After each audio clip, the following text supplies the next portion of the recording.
You're listening to Spring River Chronicle.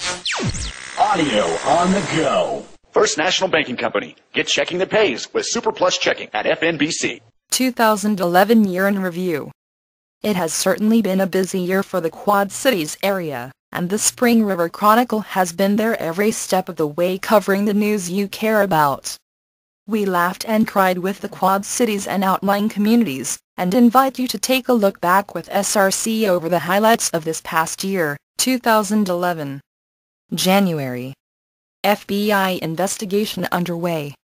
The investigation into a possible hate crime involving an African-American man and his wife living in the Hardy area was confirmed January 24 by Steve Frazier, a special agent with the Federal Bureau of Investigation. February. Watkins arrested.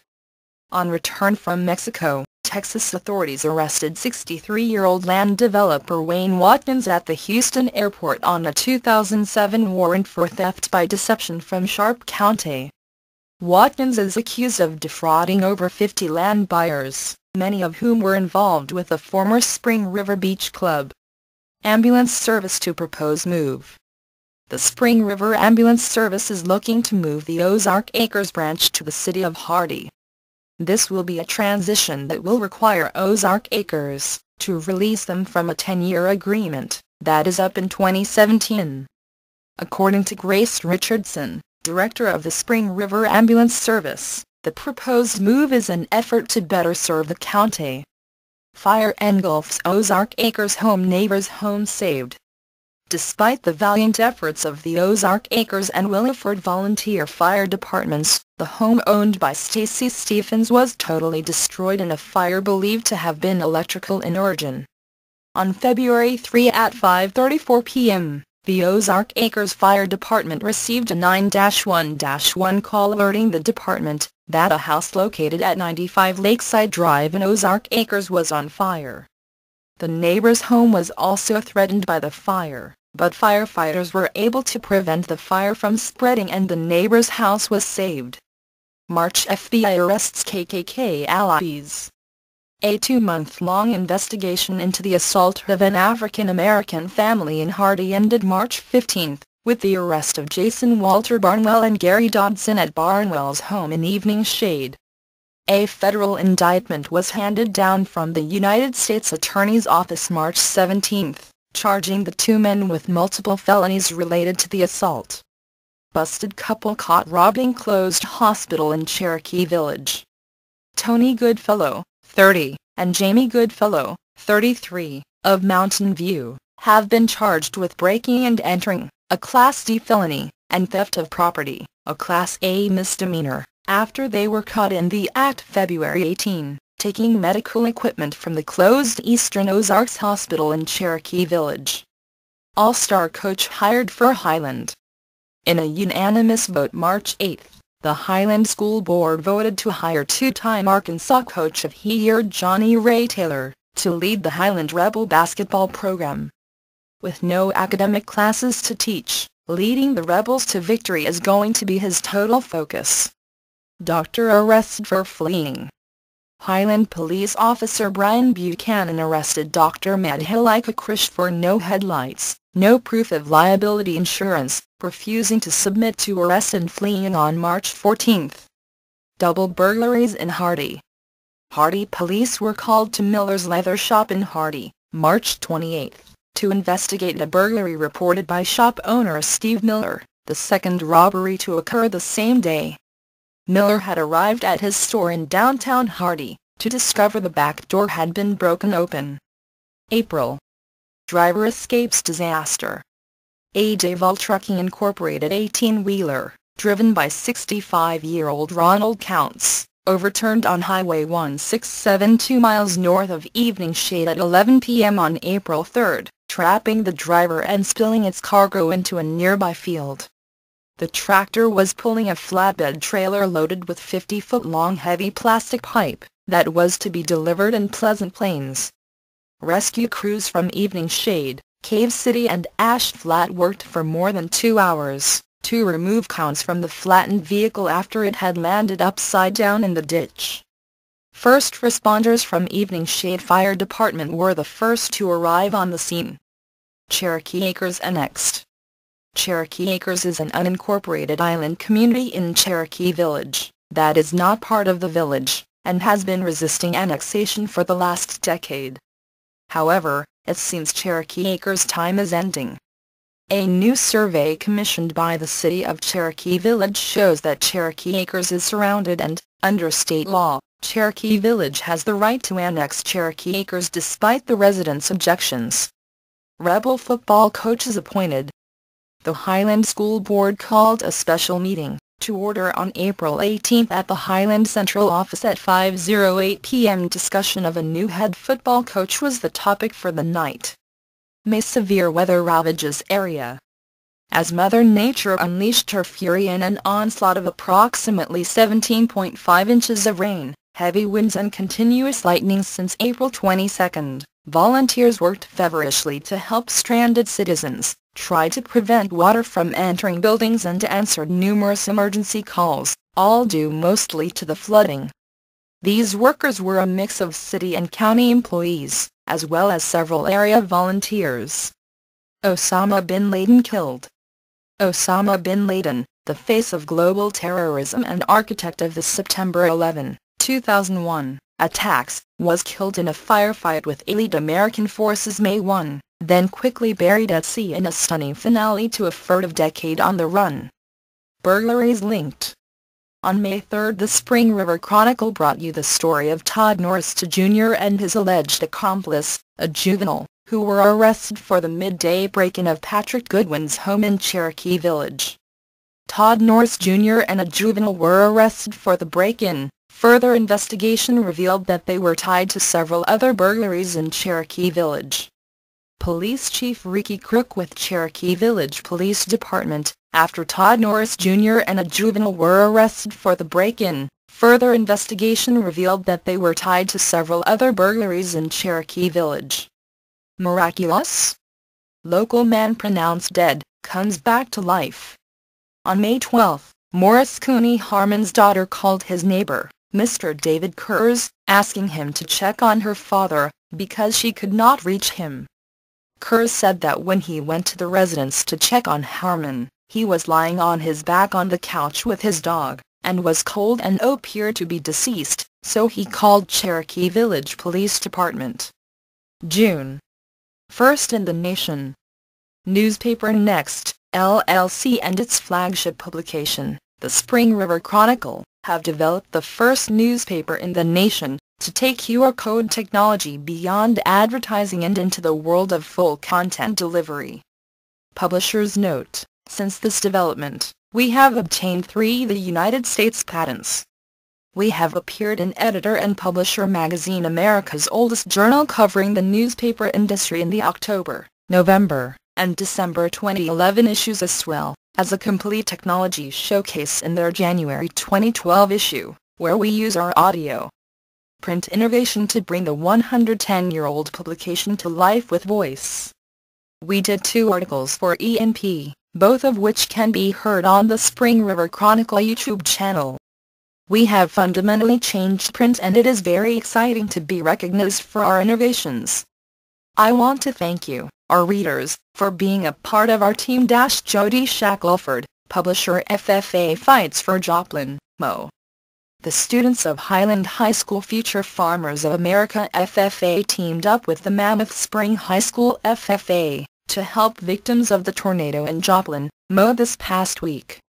According to Mr. Jared Johnson, one of the sponsors of the HHS-FFA, along with Mr. Randy Nicholson, they set up at several locations to get donations of goods and raise funds to help the Joplin community. Hardy Fire Department scrambles to save the life of a tourist. Before being resuscitated by local rescuers, 21-year-old Aaron Wayne Arndt of Paragould nearly drowned near Hardy Buford Beach June 5, after sliding into the Spring River current. Hardy police officer James Hutchison arrived on scene, as friends of the victim pulled his body from the water. HUMC honored. Hardy United Methodist Church HUMC recently received the Church of the Year award at the annual Arkansas Methodist Church Conference in Hot Springs, Arkansas, June 5-8, and was presented to Rev. Brian Nix Hall by Bishop Charles M. Crutchfield. Pay for a Stay program. Earlier in the year, Sharp County instituted an emergency ordinance called Pay for a Stay, designed to defray the cost of housing prisoners in the county jail, by charging prisoners $35 a day for room and board for each day they are imprisoned there. Based on records, the program shows a positive impact on the budget. July. Teens pull driver from burning cement truck. On July 1st, a cement truck owned by R&R Ready Mix was traveling south on 175 North approaching the United States Highway 63, when the truck's brakes overheated, causing the truck to miss a stop sign and overturn before catching fire. Tommy McNaughton and Michael Miles pulled the driver from the wreckage, saving his life, Hardy Police Chief Ernie Rose said. Hardy pulled 33 out of 175. As part of celebrating Arkansas' 175th anniversary, otherwise known as the Septak and Tack Centennial Celebration, the Department of Parks and Tourism polled some of the citizens as to what were their favorite places to see and things to do. From their answers, 240 cities fell into the category of favorite cities to visit in Arkansas. Hardy was in that ranking. New Executive Director for Main Street Hardy. The search is over. Main Street Hardy Incorporated, the Hardy Main Street Business Association, has named Al Court as the new executive director after an exhaustive 10-month selection process. One life saved on Spring River. Josh Sawyer and Jesse Alcla, both local men, set out on a fishing trip on July 20th, just another lazy, sunny summer day or so they thought. Neither knew that they would be instrumental in saving the life of an out-of-town tourist, who had an accident on the Spring River, and was in danger of drowning. August. Sparks fly at Hardy Library. With construction progress 3 weeks into the build, the Sharp County Library in Hardy is adding a 1,200 square foot children's area to its current facility, to make room for the growing number of youth looking to attend the popular summer reading program. Search ends in grief. Missing boy. Zach Ware, 16, of Paragould was found dead July 29th at 7:45 p.m. by the Baxter County Sheriff's Office Aviation Unit and Fulton County Deputy Joe Boshier, a few miles northwest of Hardy on Rock House Trail near 9 Mile Ridge, after 4 days of searching. The body was found with a gunshot wound to the chest and in such a state that investigators concluded the body had been laying there for significantly longer than 24 hours. Hardy draws the line. Army Corps approves river repair. Late in the afternoon of August 9th, Mayor Nina Thornton secured permission from the Army Corporation of Engineers to repair entrapments caused by recent flooding on the Spring River, to protect river patrons. Colin Smith switches parties. The Arkansas State Legislature felt a slight shift in the balance of power August 10, when Sharp County's State Representative Linda Collins Smith announced a move from the Democratic Party to the Republican Party, setting the count at 54 Democrats to 46 Republicans in the State House of Representatives. Hazmat called to chemical train. A rail car marked as holding hydrochloric acid broke containment on a northbound BNSF train near Hardy August 23, spewing a cloud of gas as it passed an eastbound train near Baker's Pass, according to Hardy Police Chief Ernie Rose, who spoke to BNSF authorities. September. Victor Vaughn from the court to the board. Although he has been at home on the 800-acre farm since coming back in 2000, Vaughn, now 63, still loves to compete in his free time. I play wheelchair tennis all over the country. I entered 10 tournaments this year, all the way from Tucson, Arizona to Clearwater, Florida. Vaughn noted, my ranking was number 2 in singles and number 1 in doubles in the country, he said, clearly still enjoying the competition. Horton's music finally finds home. Dennis Horton first opened a music store in the Quad Cities area in 2008, but he always had his eye on Main Street in Hardy, if he could find the right place.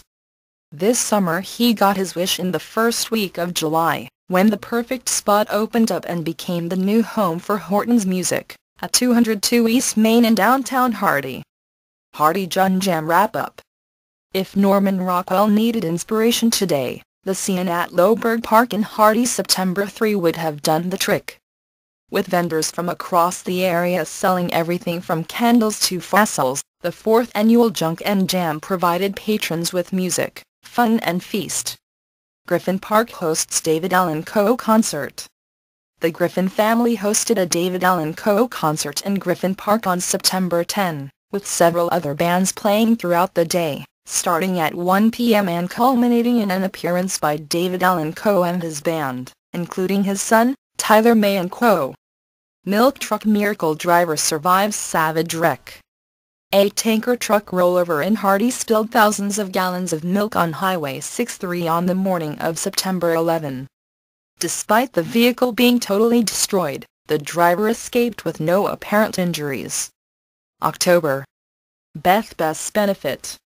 Over 250 people attended the benefit for Beth Bess held at the A.L. Hutton Memorial Center in Highland on October 16. The benefit raised more than $10,000 to help with medical bills for Bess, who was diagnosed with leukemia in August. Pow Wow, event thrills visitors. The second annual Turtle Island Pow Wow, co-hosted by the City of Hardy and Turtle Island Native American Association, and sponsored by the Arkansas Council for the Arts, concluded October 2 after 3 days of perfect fall weather for the event. Ozark Acres meeting overwhelms council. At the September 20 Ozark Acres CID meeting, rumors of a 100% tax increase sparked the largest attendance in history, where citizens broke parliamentary procedure with random remarks and raised voices. Highland police bring chase to a hard end in Hardy. On October 18, Billy James Kiefer, of Ravenden, Ark, was charged with fleeing, assault and aggravated assault after a high-speed car chase ended with a collision between the vehicle Kiefer was driving and a police cruiser driven by Highland Police Officer Brian Buchanan. November. District Champs Who's Your Daddy? It was the combination of a dedicated football team and coaching staff that won Highland its first conference title since 2007, after thrashing the Truman Wildcats 50-8 November 3 at Truman. With the win on the road in the final, regular season game, Hill led the Rebels in his first year as head coach to a 4-3 conference title, after taking over the head coach position from Clay Wiggins in the off-season of 2011. Ash Flat CC votes to rebid station. The Ash Flat City Council voted on the evening of November 1, to begin accepting bids for the construction of the new Ash Flat Fire Station. I should think we would be able to start getting bids as early as Friday if not sooner, Councilmember Mary Sue Ross said. Bulletproof. Bulletproof vests save lives. Since 1987 over 3,000 law enforcement officers have been saved after being the victims of life-threatening trauma such as gunshots and stabbings. More importantly, they were able to return to their wives, children and families. Sharp County boy hunting accident. At approximately 7 a.m. on November 20, a tragic hunting accident took the life of a Cave City teenager. Highland lawsuit eminent domain. The City of Highland filed a suit for eminent domain in an attempt to acquire land belonging to Pete Riley for the construction and completion of a park, which is to be located on Lake Mirandy in Highland. December. Arrested sexting teacher. Former Highland High School math teacher Nathan Miller, of Violet Hill, was arrested December 19 on 2 felony charges stemming from sexual misconduct with a 15-year-old female student. After the Spring River Chronicle broke the story alleged sexting teacher November 23, students, faculty and residents alike expressed mixed feelings and some disbelief regarding the allegations, but in a report filed by Sharp County Detective Sergeant Ken Guidry, the documents describe evidence that weighs against the accused. Hardy City Hall back in action. Since the disastrous flooding earlier this year at the end of April, Hardy City Hall has been occupying the Hardy Gym, when the flood threatened the City Hall building located at 124 Woodland Hills Road. As of November 30, the Hardy City offices have relocated back to the original City Hall building. Thousands attend Hardy Parade. The city of Hardy held their 45th annual Christmas parade on December 10 in downtown Hardy, with this year's attendance truly phenomenal. According to officials, an estimated 3,000 attended, including 700 participants and more than 100 parade entries. Those attending were rewarded with mild sunny weather for this year's parade, which lasted 40 minutes along the mile-long route through Main Street. Thanks for listening to Spring River Chronicle Audio on the Go. Be sure to subscribe to the paper and check us out online at myspringriver.com.